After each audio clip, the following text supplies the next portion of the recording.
Hello welcome back to yummy Malabar.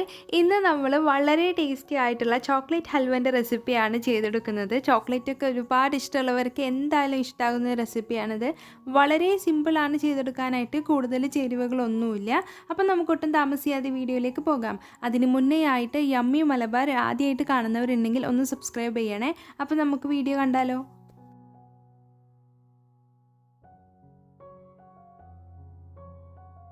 ആദ്യം ഒരു sauce പാനിലേക്ക് ഞാൻ 1/2 കപ്പ് അളവിൽ പാൽപ്പൊടി ചേർത്ത് കൊടുക്കുന്നുണ്ട്. ഇതില്ലാന്നുണ്ടെങ്കിൽ നിങ്ങൾ പാല് ചേർത്താൽ മതി. പാലിന് പകരമാണ് ഞാൻ പാൽപ്പൊടി ചേർത്ത് കൊടുക്കുന്നത്.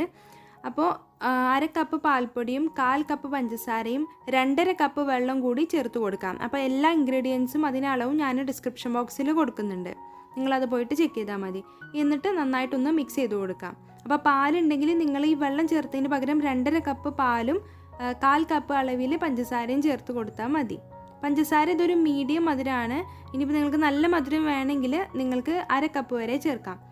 ശേഷം ഒരു അരിപ്പയിലേക്ക് 1 കപ്പ് അളവിൽ മൈദയും 1 ടേബിൾ സ്പൂൺ അളവിൽ കോക്കോ പൗഡറും കൂടി ചേർത്തിട്ട് നമുക്ക് ഇതൊന്ന് അരിച്ചിട്ട് ഇതിലേക്ക് ചേർത്ത് കൊടുക്കാം. അപ്പോൾ നമ്മളിങ്ങനെ കേക്കിന് ചെയ്തെടുക്കുന്ന പോലെ തന്നെ അരിച്ചിട്ട് ചേർക്കാനായിട്ട് ശ്രദ്ധിക്കണം. എന്തെങ്കിലും വേസ്റ്റോ അല്ലെങ്കിൽ ഇങ്ങനെ കട്ട പിടിച്ച് കിടക്കാതിരിക്കാനൊക്കെ വേണ്ടിയിട്ടാണ് നമ്മളിങ്ങനെ അരിച്ചിട്ട് ചേർത്ത് കൊടുക്കുന്നത്. അപ്പോൾ ഇത് അരിച്ചിട്ട് ഞാൻ ഇതിലേക്ക് ചേർത്ത് കൊടുത്തിട്ടുണ്ട്. ഇനി നമുക്ക് അടുത്തതായിട്ട് ഈ സ്പാച്ചുല വെച്ചിട്ട് നമുക്ക് നന്നായിട്ടൊന്ന് മിക്സ് ചെയ്തെടുക്കാം. ഇതിൻ്റെ കട്ടകൾ ചെറുതായിട്ടൊന്ന് പോയി തുടങ്ങിയിട്ട് നമുക്ക് ഫ്ലെയിം ഓൺ ചെയ്യാം.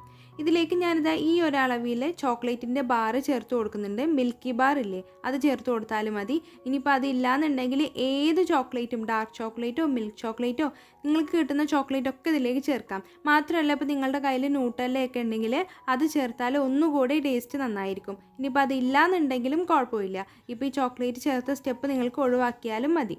അപ്പോൾ ഞാനിപ്പോൾ ഫ്ലെയിം ഓൺ ചെയ്തിട്ടുണ്ട്. ഒരു മീഡിയം ഫ്ലെയിമിലാണ് ഇപ്പോൾ വെച്ചിട്ടുള്ളത്. അപ്പോൾ ഇതിൻ്റെ കട്ടകളൊക്കെ പോയി കഴിഞ്ഞാൽ നമുക്ക് ഇത് ഹൈ ഫ്ലെയിമിലോട്ട് മാറ്റാം. ഇനി പ്രത്യേകിച്ച് സ്റ്റെപ്പൊന്നുമില്ല. ഇത് നന്നായിട്ട് കുറുകി വരുന്നത് വരെ നമ്മൾ മിക്സ് ചെയ്തുകൊണ്ടേയിരിക്കുക.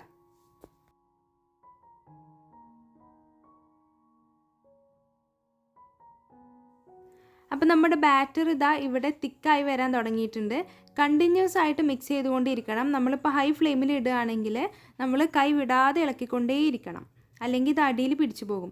ഇതിലേക്ക് ഞാൻ ഏകദേശം 1 ടേബിൾ സ്പൂൺ അളവിൽ ഡാൽഡയാണ് ചേർത്ത് കൊടുക്കുന്നത്. ആ ഒരു ഹൽവയാകുമ്പോൾ നെയ്യൊക്കെ ഇങ്ങനെ മുകളിൽ ഇങ്ങനെ തെളിഞ്ഞ് നിൽക്കണ്ടേ. അപ്പോൾ നമുക്ക് ഈ ചോക്ലേറ്റ് ഹൽവ ആയതിൻ്റെ പേരിൽ നമുക്ക് അവസാനം നെയ്യ് ചേർത്ത് കൊടുത്താലും മതി. എന്നിട്ട് നന്നായിട്ടൊന്ന് മിക്സ് ചെയ്ത് കൊടുക്കാം. അപ്പോൾ നമ്മുടെ ഹൽവ ഇവിടെ റെഡി ആയിട്ടുണ്ട്. ഇതുപോലെ പാനിൽ നിന്ന് വിട്ട് വരുന്ന പരുവായാൽ നമ്മുടെ ഹൽവ ഇവിടെ റെഡിയായി എന്നാണ് അർത്ഥം. അപ്പോൾ കണ്ടില്ലേ, ഇതേ ഒരു പരുവായാൽ നമുക്ക് ഫ്ലെയിം ഓഫ് ചെയ്തതിന് ശേഷം നമുക്കിത് സെറ്റ് ചെയ്യാൻ വേണ്ടി വെക്കാം. അപ്പോൾ ഞാനിവിടെ സെറ്റ് ചെയ്യാനായിട്ട് ഇതുപോലുള്ളൊരു ട്രേ ആണ് എടുത്തിട്ടുള്ളത്. നിങ്ങൾക്ക് സ്റ്റീൽ പ്ലേറ്റിലൊക്കെ സെറ്റ് ചെയ്യാൻ വേണ്ടിയിട്ട് വെക്കാം. അതിലേക്ക് ഞാൻ ഒരല്പം നെയ്യ് ഒന്ന് സ്പ്രെഡാക്കി കൊടുത്തിട്ടുണ്ട്. എന്നിട്ട് നമ്മുടെ ബാറ്റർ ഇതാ ഇതുപോലെ അങ്ങ് ഒഴിച്ചു കൊടുക്കണം. അപ്പോൾ നമ്മൾ കണ്ടില്ലേ, ഇങ്ങനെ ഒഴിച്ചു കൊടുത്തപ്പം ആ പാനിൽ ഒട്ടും തന്നെ ഒട്ടിപ്പിടിക്കാതൊക്കെ കിട്ടിയിട്ടില്ല. അതാണ് ഈ ഹൽവയുടെ ഒരു പരുവം. അപ്പോൾ നമുക്ക് മുകൾ ഭാഗം ഒന്നും കൂടി നല്ല വൃത്തിയിൽ ലെവൽ ചെയ്തെടുക്കാൻ വേണ്ടിയിട്ട് കുറച്ച് നെയ്യ് കൂടി ഞാനൊന്ന് സ്പ്രെഡാക്കി കൊടുക്കുന്നുണ്ട്. ഞാനിവിടെ ഡാൽഡയാണ് കേട്ടോ യൂസ് ചെയ്തിട്ടുള്ളത്. നിങ്ങൾക്ക് ബട്ടറും യൂസ് ചെയ്യാം അതിന് പകരം. അപ്പോൾ നമ്മുടെ ഹൽവ ഇവിടെ സെറ്റായിട്ടുണ്ട്. നമ്മൾ ഫ്രിഡ്ജിൽ വെക്കേണ്ട ആവശ്യമൊന്നുമില്ല. ഇത് റൂം ടെമ്പറേച്ചറിൽ ഇരുന്നാൽ മതിയാവും. ഇതിൻ്റെ ചൂടൊക്കെ മാറിക്കഴിഞ്ഞാൽ നമുക്കിത് ഇതുപോലെ അങ്ങ് കട്ട് ചെയ്തെടുക്കാനായിട്ട് പറ്റും. വളരെ ടേസ്റ്റി ആയിട്ടുള്ള നമ്മുടെ ചോക്ലേറ്റ് ഹൽവ ഇത്രയേ ഉള്ളൂ ചെയ്തെടുക്കാനായിട്ട്. അപ്പോൾ എല്ലാവരും ഇതൊന്ന് ട്രൈ ചെയ്ത് നോക്കണം. കുട്ടികൾക്കൊക്കെ ഒരുപാട് ഇഷ്ടമാകും. ചോക്ലേറ്റിൻ്റെ ഫ്ലേവർ ഇഷ്ടമുള്ളവരാണെങ്കിൽ പിന്നെ പറയും വേണ്ട, അത്രയും ഇഷ്ടമാകും. ഇത് കണ്ടാൽ വിടില്ല അവർ, അത്ര ടേസ്റ്റാണ്. അപ്പോൾ നമ്മുടെ ഹൽവ ഞാൻ ഡെക്കറേറ്റ് ചെയ്യാൻ വേണ്ടിയിട്ട് ഓരോ പീസും ഇതുപോലെ വെച്ചിട്ട് അതിൻ്റെ മുകളിൽ ഒരല്പം കോക്കോ പൗഡർ കൂടി ഡസ്റ്റ് ചെയ്ത് കൊടുക്കുന്നുണ്ട്. അപ്പോൾ ചിലവർ ആ ചോക്ലേറ്റ് റഫലിൻ്റെ വീഡിയോയിൽ ചോദിച്ചിട്ടുണ്ട്, ഇതുപോലെ നമ്മൾ കോക്കോ പൗഡർ ഡസ്റ്റ് ചെയ്ത് കൊടുക്കുമ്പം കയ്പ്പ് വരില്ലേ എന്നൊക്കെ. പക്ഷേ ഇതുപോലെ ഒരു അല്പം ഒന്ന് ആക്കി കൊടുക്കുമ്പോഴൊന്നും അങ്ങനെ കയ്പ്പൊന്നും നമുക്ക് ഫീൽ ചെയ്യില്ല. കാരണം ഓൾറെഡി ഹൽവ മധുരം ഉള്ളതാണ്. അപ്പോൾ ഒരല്പം ആക്കി കൊടുത്താലും കുഴപ്പമൊന്നുമില്ല. അപ്പോൾ ഇത്രയേ ഉള്ളൂ നമ്മുടെ ഹൽവ. വളരെ ടേസ്റ്റി ആയിട്ടുള്ള ഒരു റെസിപ്പിയാണിത്. അപ്പോൾ എല്ലാവരും ട്രൈ ആക്കി നോക്കുക. കുട്ടികൾക്കൊക്കെ ഉണ്ടാക്കി കൊടുത്ത് നോക്കുക. അവർക്ക് എന്തായാലും ഇഷ്ടമാകും. ഞാനിത് കട്ട് ചെയ്ത് കാണിച്ചു തരാം.